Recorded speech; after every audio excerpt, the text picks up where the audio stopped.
It was an event that could be called an incident. My name is Jessica. The day I was about to fill out the marriage registration after having a wedding with my husband, Mike, I came home to find a note from him. It only said, "I'm going to be with your beautiful sister rather than a plain woman like you." I have an older sister named Laura who is 5 years older than me, and Mike, who was supposed to be my husband, eloped with her. Right at the peak of my happiness after the wedding, my sister stole my husband. I ran a small flower shop, but this incident made me throw myself into my work even more.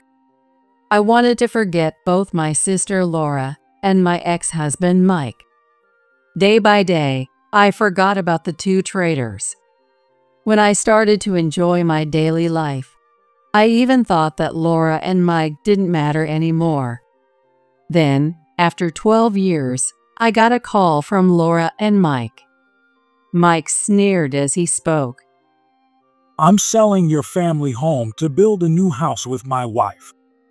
So, you need to take your parents and move out." I was so shocked that I replied, "Huh? I don't have a parents' house or any parents." Then I heard Mike and Laura's voices from the other side of the phone. "What?" I put the phone on the table. From the speakerphone, I could hear Mike and Laura. "Jessica, why didn't you tell us that your parents had passed away? That's terrible. You're awful." How dare she says that after stealing my husband? I was too stunned to speak. Laura kept berating me. Mike joined in. "There must be an inheritance, right? Then the inheritance should be split with Laura." "That's right, Jessica. Don't hog it all." After you two eloped, Dad wrote a will. It states that all the inheritance goes to me after they pass away. It's legally binding, so there's nothing you can do about it. And our parents died 5 years ago. Both Dad and Mom were diagnosed with cancer and were undergoing treatment, but they both passed away 5 years ago.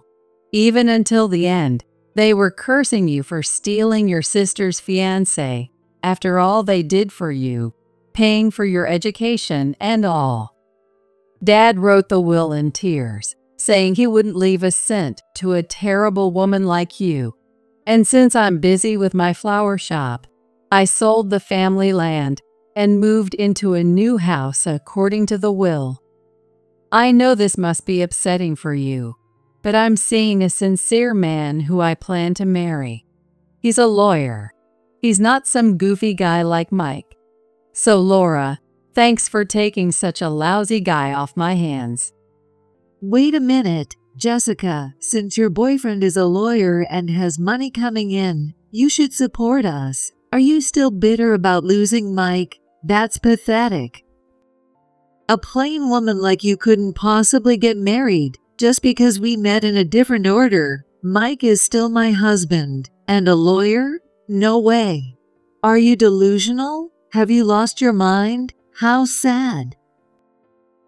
"Anyway, since you have money coming in, just give Laura her share of the inheritance. That's the right thing to do. Hogging it all makes you a greedy woman. Marrying Laura was the right choice. She's reasonable, unlike you." I was furious, trying to justify himself by claiming to be reasonable. I had no idea Mike was like this. We met and dated as adults, but I never saw this side of him. I shot back. "If you're so adamant, why don't you ask Mike's family for something? But I doubt they'll stay silent after your elopement." "Shut up. I was disowned by my family just for breaking off the engagement with you. It's all your fault. All this suffering is because of you. And our other relatives hate us too. It's really your fault. We found true love and married for real, but no one accepts us. Did you say something to them? Disowned?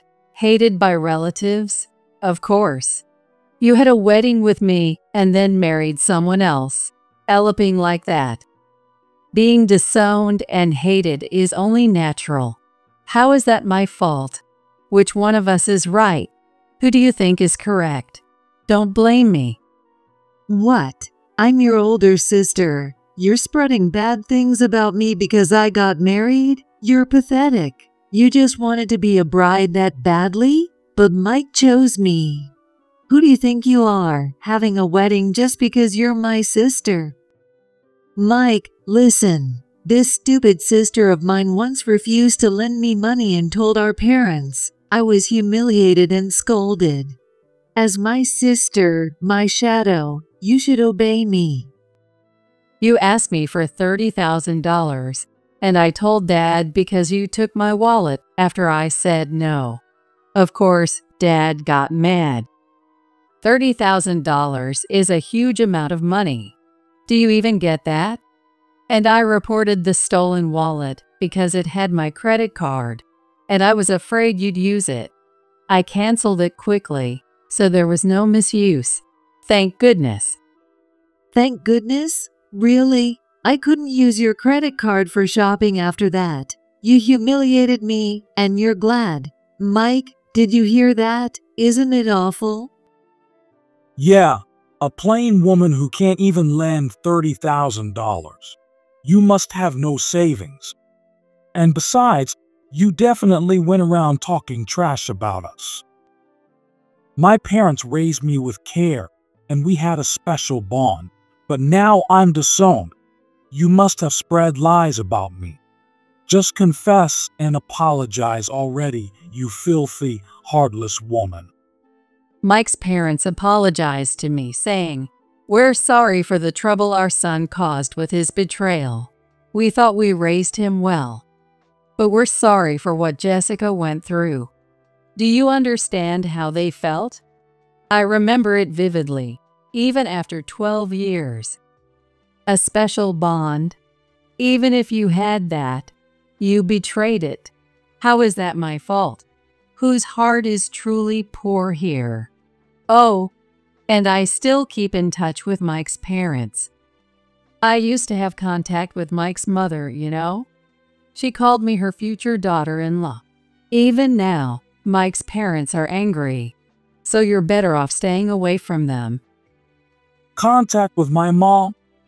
So you really did poison their minds against us. This makes me so mad. Laura, let's get to the point.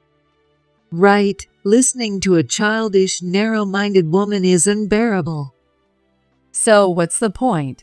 I have some free time now, but if a customer comes in, I'll hang up, so make it quick. A customer? Are you still running that flower shop? You probably don't make any money, right? Can't even tell the difference between work and a hobby, huh? That's hilarious. By the way, I'm pregnant, and we need money. Oh, I see. So you're calling to ask for money? Just because I forgot to block your number doesn't mean I'm going to help. I'm not congratulating you.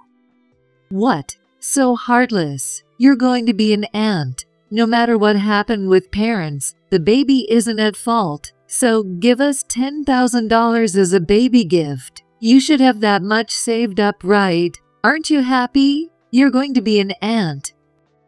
Well, I guess you're just jealous because you can't have kids yourself. By the way, it's a girl, so you can come see her sometimes. Girls are cute but expensive. What would the niece think if she knew about our situation? I'd hate it. If she found out her mom did something terrible to her aunt, she'd probably rebel. What matters is the future. So, $10,000 for the baby. And if you want to see her, bring $5,000 each time. What kind of people are they? Demanding money to see your niece. They're worse than loan sharks. My sister and her husband only see me as a cash cow. they're practically demons. I finally said what I'd always held back. No matter how much I hated them, I couldn't say it. Laura, you've always been like this, right? Acting superior because you're the first grandchild? Did you think I didn't notice Grandpa and Grandma spoiling you? What you're doing is like a demon's work. Let me return the favor for all the things you said to me before you moved out. Ugly, miserable fool who will never be Cinderella. Do you know how much it hurt every time you said that? Of course you don't. You don't care about other people's feelings, right? Do you understand how much you hurt me? What? Playing the tragic heroine now. You only care about yourself. But it's the truth. Cinderella is beautiful and graceful, but you're ugly, miserable, and foolish. I was just telling you the truth, and you don't even appreciate it, showing how graceless you are. Your hobby is being sneaky and malicious. That's why you tempted Mike, right?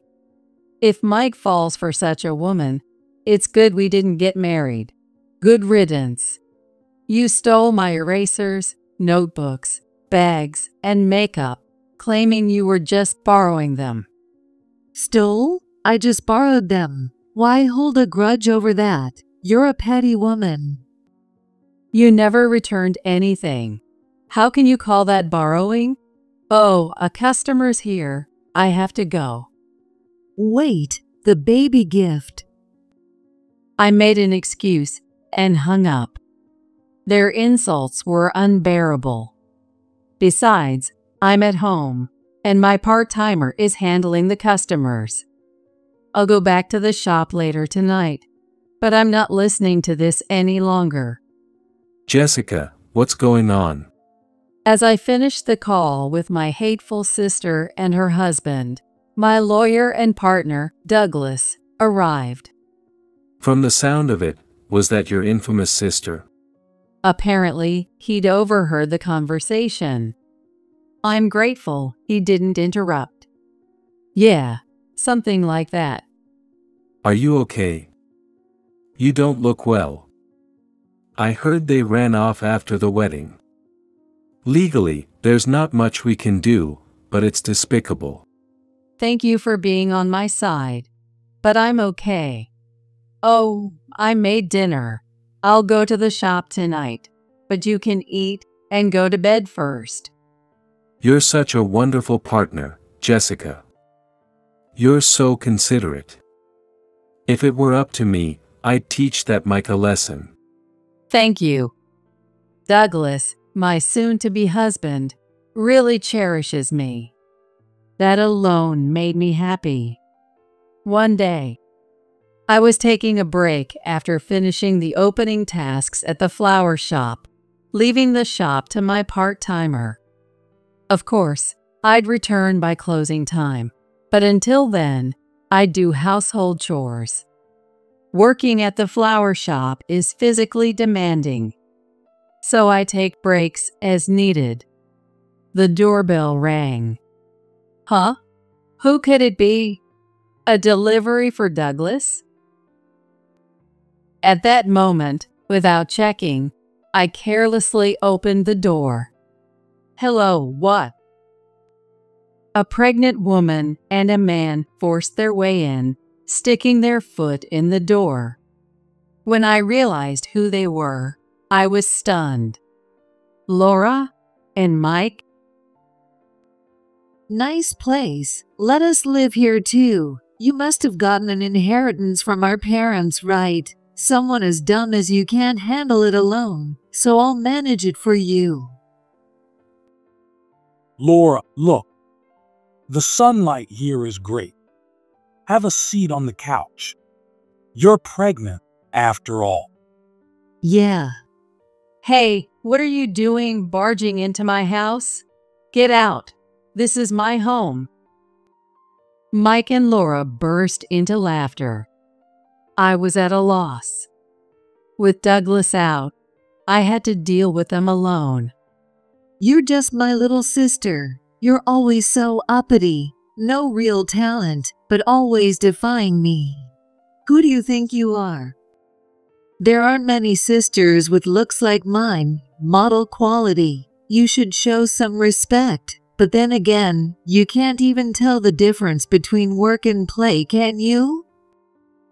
Right? People have moments of weakness, and you're always whining and crying over the phone, calling Laura a coward.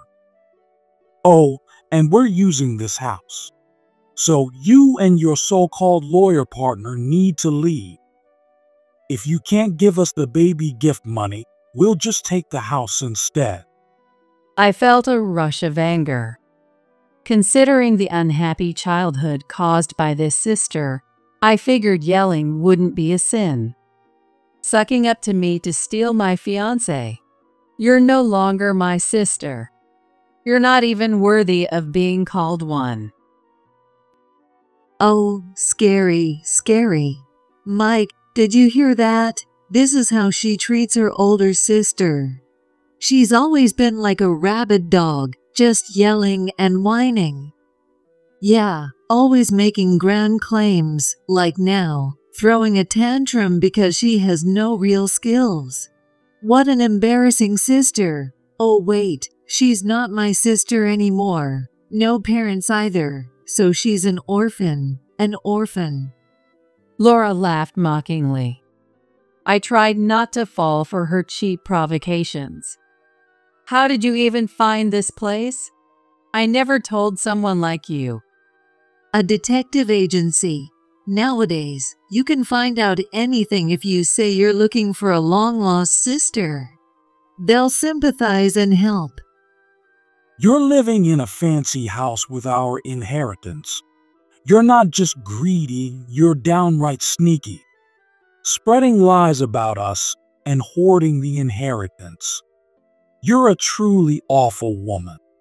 I'm glad I didn't marry you. I couldn't believe Mike, my former fiancé, was saying such things. The man who once said he wanted to marry me was gone. I was hurt, losing everything to my sister. My clothes, my beloved stuffed animals, even my toys, all taken by her. No one ever reprimanded her because she was the first grandchild. Treating me like this, you're not family anymore. I screamed, but Laura just smiled. What? You're just an add-on to me, not family? I never considered an ugly person like you family. You're just a nuisance. Right? Crying and whining like a child, thinking it'll solve everything. No, wait, you are a child. A dull woman like you is mentally unstable. You should be in a mental hospital. If you do that, we'll manage your parents' inheritance for you. Now pack up and get out. You're in the way and pathetic. Awesome. Isn't that harsh, Mike? What? Talking to a childish person like this is a waste of time. Right, my dear Laura? Come on, pack up and get out. You have 40 seconds. You're nothing but garbage. My sister and her husband laughed loudly. They were no longer worthy of being called family. We might share blood, but our bond was effectively severed. I was furious at myself for not being able to retort. I thought about it, but all I could manage was a forced response. My head's filled with anger, and I can't find the right words. This is my house, mine and Douglas's. I'll never give it to thieves like you. You barged in here like burglars.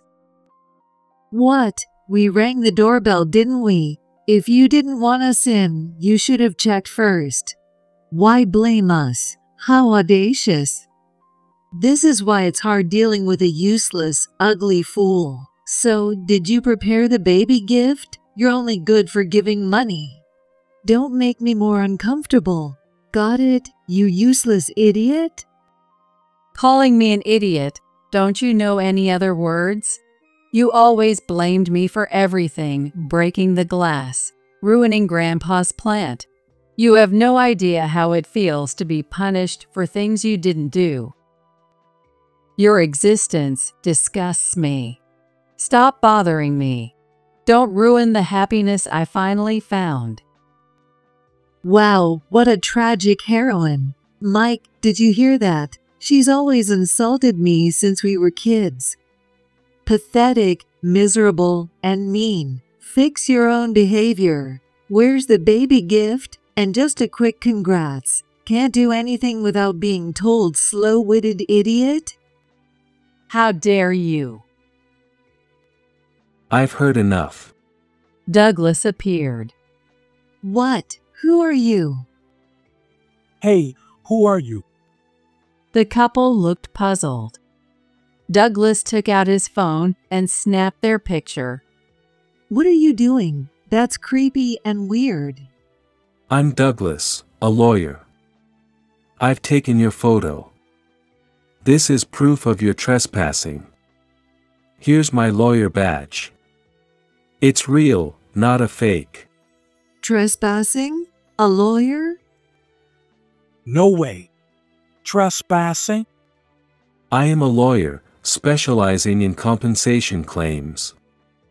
Your insults are recorded on this voice recorder. Want to fight me in court? I'm quite skilled, you know. Leave now, or we'll proceed with harassment claims stemming from the abusive language you used towards my wife. Mike, let's go. Laura's voice trembled as Mike, his face pale, left first, with Laura following. After they left, tears welled up in my eyes. Are you okay, Jessica? Yeah, thank you.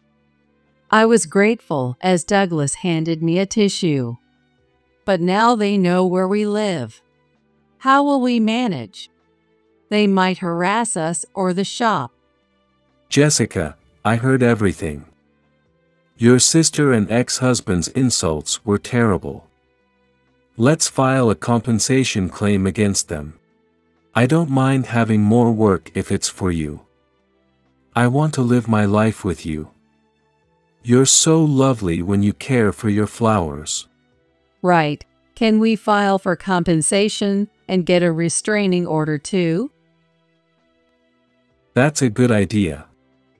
First, let's write down everything your sister did. Don't worry about dates, just what happened. It might be tough, but I need to know. I'll handle it. Once we're done with this, let's get married. Okay, thank you. I wrote down everything Laura had done to me, everything she said, and what happened 12 years ago on a blank sheet of paper. It was painful to remember, and I cried many times, but I was determined not to give up. Using that paper, Douglas filed a compensation claim against both of them. Soon after, Laura and Mike showed up at our house again. Through the doorbell camera, I saw them. This time, I wouldn't let them in. What do you want? I said nonchalantly.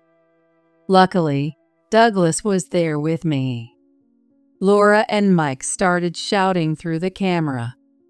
Hey, I told you to give us money. Why are you filing for compensation against us? Do you know how much money we need with a baby on the way? Aren't you ashamed of yourself? You're not my sister anymore. You're just here for money, right? And you said I'm not your sister. My family is dead. Who are you? Don't impersonate my dead sister. Jessica, that's insane. You're filing for compensation. It's normal to give a baby gift, so why should I pay you? You heartless demon. I was appalled. Instead of apologizing, they went this far. Douglas stepped in for me. Do you need something from my wife? You insulted her recently. I could increase the claim amount, you know. And why demand a baby gift before the baby is even born? That's absurd. It's normal to receive a gift after the baby is born. You're practically extorting her. You're terrible people. I'm calling the police. Wait, the police can't interfere in family matters. This is between Jessica and me. Why call the police? They'd be annoyed. Shouting at our door is already a nuisance. The neighbors can hear. Jessica, call the police. Okay. Hey, you think the police will come? This is just a bluff. That lawyer badge was probably fake too. Stop pretending. By the way, this camera records everything. You can't deny anything now. Hear that siren? You sure you want to stay? I just asked for money. Why call the police? Did you bribe them? Laura, let's go. The police are here. Douglas and I stood by the door, watching them. The police were talking to Laura and Mike in the yard. We just came to see my sister. We didn't do anything. Laura spewed convenient lies to the police. Douglas approached the officers, played the voice recordings, and explained everything. That's not true. We were just. The officers' expression grew stern as they listened to the recordings. Please come to the police car for a chat. No, I didn't do anything. Despite their resistance, Laura and Mike quietly got into the police car. Outside the police car, my husband Douglas was talking to another officer. With the neighbors watching, I felt embarrassed, but also relieved. After that, Douglas and I decided to move, following the police officer's advice. We moved into a bigger family home, a nest for our wish to have children. Fortunately, Laura and Mike didn't know the location of my shop, so there was no trouble there. Every month, I received a substantial amount of compensation from Laura and Mike. Later, I heard through the grapevine that Laura had given birth, so I called Mike. What do you want? Are you going to reduce the compensation? Hey, Mike, you work at a company, right? While you're at work, where do you think Laura was? What are you talking about? Our love is eternal. Unlike you, she had a successful delivery. So how about that baby gift? Instead of a gift, I have something interesting to tell you. Both you and Laura have blood type A, right? So what? Wouldn't it be interesting if the baby's blood type was B? What? What do you mean? Are you saying Laura cheated? No, she had an affair. I sent the evidence of the affair to her lover's spouse as well, so expect another compensation claim soon. Good luck raising a child that isn't yours. It's your own fault. Wait, I hung up the phone and blocked his number. A detective agency found out that Laura was having an affair. Of course, the other man was married. I also spoke to the man's wife on the phone. From now on, Laura and Mike will descend into their own hell. But I wanted them to walk through the depths of hell forever. After that, I married Douglas. Douglas is the same age as me, so it was a late marriage, but we were happy. I don't have parents, but Douglas's parents adored me. Due to our age, they didn't expect grandchildren, but it wasn't because they disliked me. They said that as long as Douglas and I were happy, that was enough. Douglas has an older brother with 3 children, so there was no pressure on us. Even though both Douglas and I were busy with work, we never grew apart. Sometimes we even took trips to spa resort. Even though I was older, I got pregnant. It was undoubtedly Douglas's child. When our son was born, Douglas and his family were all overjoyed. This was my true life. Oh, and I still receive compensation from Laura and Mike. One day, I turned on the evening news and was shocked. Laura was arrested for assaulting her child. She looked much older on TV. But seeing her like that, I couldn't help but think she deserved it. Bad deeds always come back to you. She never knew that, nor did she try to learn. I am happy now with my son and Douglas. This is how I found my happiness.